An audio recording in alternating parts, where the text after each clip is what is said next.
370 kilometre हम मध्य प्रदेश में चले। उससे पहले तमिलनाडु,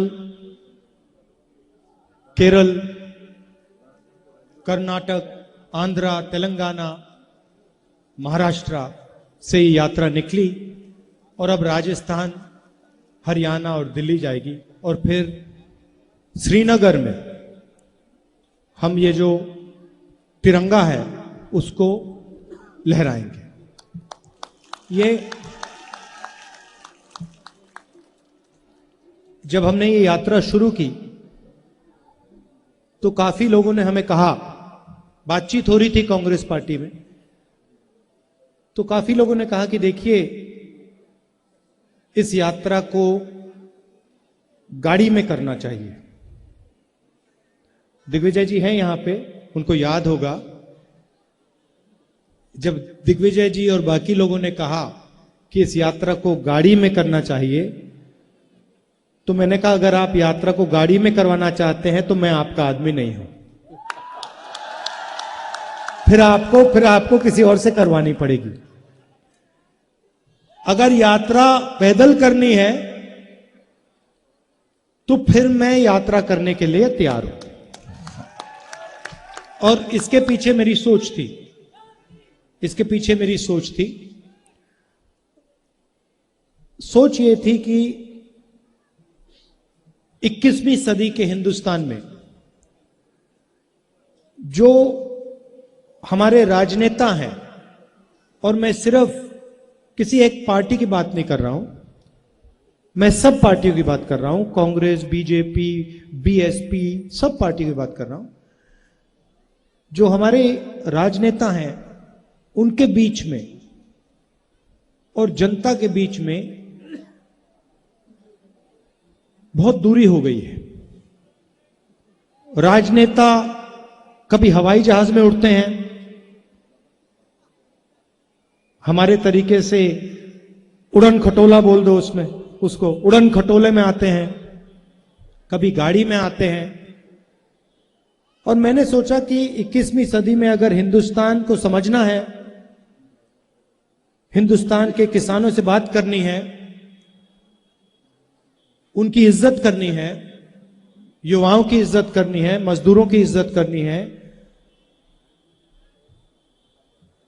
तो पैदल चलने की जरूरत है।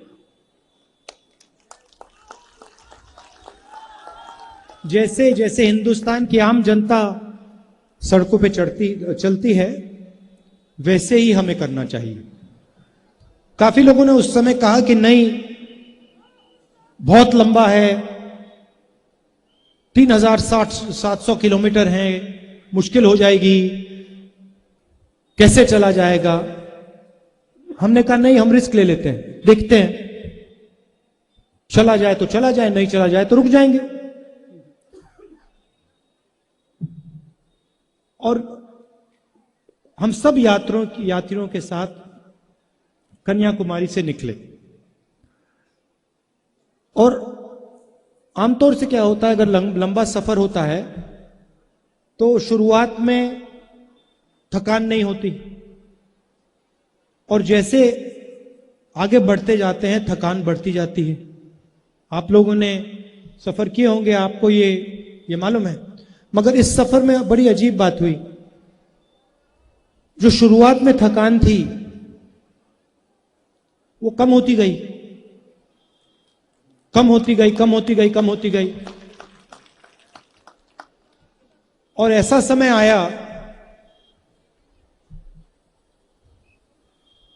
मैं दिवाली के लिए घर गया,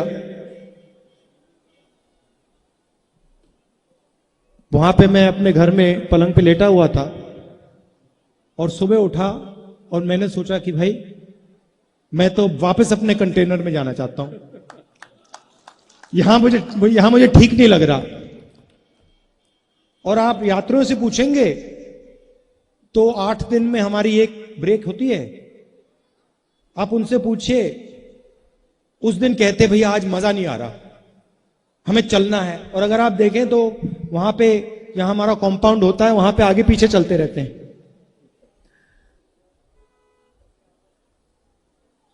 ये क्यों हो रहा है? क्योंकि हम अपनी शक्ति का प्रयोग नहीं कर रहे हैं। हम जो आपका प्यार है, आपकी मोहब्बत है, उसका प्रयोग कर रहे हैं। और आपने अपने मोहब्बत देकर, अपना सपोर्ट देकर हमारे काम को बहुत आसान कर दिया है। पता ही नहीं लग रहा, मैं आपको बता रहा हूं। आज कमलनाथ जी, मैं बता देता हूं, आज इनको बुखार है, दवाई खाएं। आज इन्होंने मुझे सुबह बोला कि मुझे 101 बुखार है। मैंने कहा रेस्ट ले लो। कहते नहीं, आखिरी दिन मैं भी चलना चाहता हूं, मैं रेस्ट नहीं लूंगा, मैंने दवाई खा ली। और देखिए अब मुस्कुरा रहे हैं। और ये सिर्फ कमलनाथ जी की बात नहीं है, ये सारे के सारे हमारे नेता हैं। 370 किलोमीटर हमारे सब नेताओं ने चला है और आपसे बहुत सीखने को मिला है। किसानों से बात हुई, किसानों ने हमें पूरा समझाया। कपास के किसानों ने, सोया के किसानों ने, लहसुन के किसानों ने, सब ने उनकी जो मुश्किलें हैं, उनका जो दर्द है, गहराई में घंटों हम सुने, गहराई में बारीकी से उन्होंने हमें समझाया। बीमा का पैसा डालते हैं, प्राइवेट कंपनी को पैसा दिया जाता है, तूफान आता है, बारिश हो जाती है, खेत बर्बाद हो जाता है, कंपनी का कोई नहीं मिलता। ये देखो, इनका बीमा नहीं मिला। तो ऐसे, आपका नाम क्या है? पाटीदार जी जैसे हजारों लोग इन सड़कों पे हमसे मिले, इन्होंने ये कहा। देखिए, मैं आपसे पूछता हूं, आपको जो यहां किसान खड़े हैं, आपको सोयाबीन के लिए सही दाम मिलता है? ये देखो, फर्टिलाइजर के दाम, खाद आपको आसानी, यूरिया आपको आसानी से मिलता नहीं, यूरिया के दाम बढ़ गए। हां, तो ये सब आपने बारीकी से हमें समझाया। युवाओं से बात हुई, युवा कहते हैं हमने इंजीनियरिंग की, कोई कहता है मैंने सॉफ्टवेयर इंजीनियरिंग सीखी, मैंने ये प्रोग्रामिंग सीखी, मैंने वो प्रोग्रामिंग सीखी, कंप्यूटर को चलाना सीखा। अच्छा, अब क्या करते हो? अब मैं मजदूरी करता हूं, computer engineer, mechanical engineer, civil engineer, ये सारे के सारे आज के हिंदुस्तान में मजदूरी कर रहे हैं। तो ये हालत है सिर्फ मध्य प्रदेश की नहीं, हिंदुस्तान की। और जो बीजेपी की पॉलिसीज हैं, वो डर पैदा करती हैं, समाज में डर पैदा करती है। चाहे वो नोटबंदी हो, चाहे वो गलत जीएसटी हो, चाहे वो कोविड के समय की पॉलिसीज हो, इनका लक्ष्य समाज में, किसानों के दिल में, छोटे व्यापारियों के दिल में, स्मॉल और मीडियम बिजनेस चलाने वाले लोगों के दिल में, युवाओं के दिल में डर भरने का है। क्योंकि वो उस डर को नफरत में बदलते हैं। जिसके दिल में डर नहीं है, उसके दिल में नफरत पैदा हो ही नहीं सकती। आप देख लो, जिसके दिल में डर नहीं होता, और हमारी यहां माताएं बहनें हैं, ये इसको बहुत अच्छी तरह समझेंगी। देखिए, आप मुस्कुरा रही हैं। जिसके दिल में डर नहीं होता, उसके दिल में नफरत पैदा नहीं हो सकती। तो नफरत के लिए इनको डर की जरूरत होती है, और इनकी सारी की सारी पॉलिसीज इस डर को पैदा करने के लिए की जाती है। क्यों करते हैं, मैं बता देता हूं। क्योंकि ये जो आपका धन है, किसानों का धन है, जो आपकी शिक्षा में जाना चाहिए, स्कूलों में जाना चाहिए, अस्पतालों में जाना चाहिए, वो आपसे छीनकर इनके सबसे बड़े उद्योगपति मित्रों को देना चाहते हैं। मार्केटिंग वो लोग करते हैं।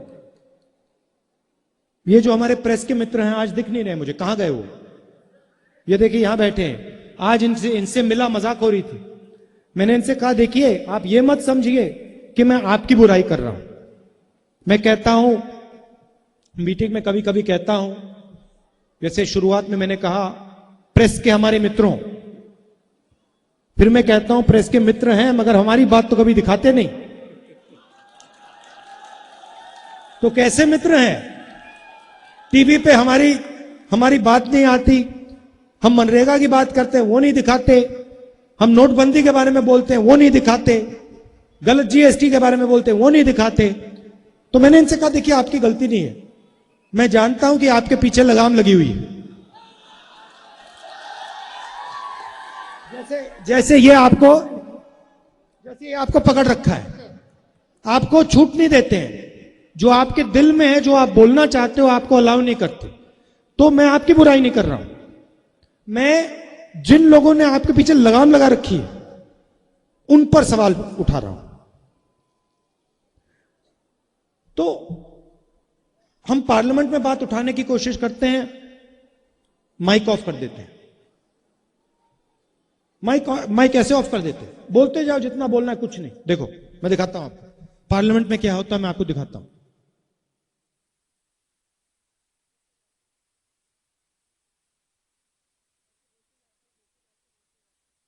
सुनकर देखो, सुनकर देखो, सुनकर देखो जी।